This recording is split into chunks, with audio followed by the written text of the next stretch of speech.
அப்பதான் இயேசு வரல. இயேசுடைய கணக்குல என்ன கால்குலேஷன்னா 144,000 நிறைவேறிச்சுன்னா பைபிள் சொல்லுது கர்த்தர் சீயோனை கட்டி மகிமை வெளிப்படுத்தும். Construction is going on. ஆண்டவர் கட்டி கொண்டிருக்கிறார். கர்த்தர் பாடுறாங்களா? கட்டடம் கட்டிடும் சிற்பிகள் நாம் கட்டிடுவோம் இயேசுவுக்காய். கட்டடம் கட்டிடும் சிற்பிகள் நாம் கட்டிடுவோம் இயேசுவுக்காய். ஆண்டவர் கட்டடத்தை கட்டிட்டு இருக்காரு. என்ன கட்டடம்?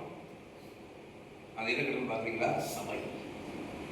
அதுக்காக இந்த கட்டணம் சொல்லல, நான் இந்த சொல்லல, அவருடைய மனவாட்டி சபையை கட்டிட்டு இருக்காரு. அவருடைய சரீரம் ஆகிய சபையை கட்டிட்டு இருக்கிறாரு. அவர் தலை சரீரம், அந்த சரீர அங்கங்கள்லாம் ஒன்று சேர்ந்து கரெக்டாக கன்ஸ்ட்ரக்ஷன் பண்ணி சொல்லுங்க. இயேசு இதுதான் இயேசு வருகைக்கு அடையாளம். இதுதான் இயேசு வருகைக்கு ரெண்டு பாயிண்ட். அது நிறைவேறவில்லை. அதற்காக தான் இந்த நாட்களில் பாருங்க, எப்படியாவது கட்டுரை பண்ணிட்டு சில ஊழியக்காரர்களை ஆண்டவர் கூட்டிட்டு போறாரு. வா வா என் கூட கட்டு, என் கூட வா வா வான்னு கூப்பிடுறாரு. போக மாட்டேங்க. ஆண்டவர் சொல்றாரு, நான் வந்து மனவாட்டி கட்ட போறேன், நான் என்னுடைய ராஜ்யத்தை கட்ட போறேன், நீ என் கூட வான்னா நம்ம போவதில்லை. இயேசுவோடு கூட நம்ம போனாதான் கட்ட முடியும். இயேசு சொல்றாரு, நான் மட்டும் இல்லப்பா, நீ சேர்ந்து கட்டுவா.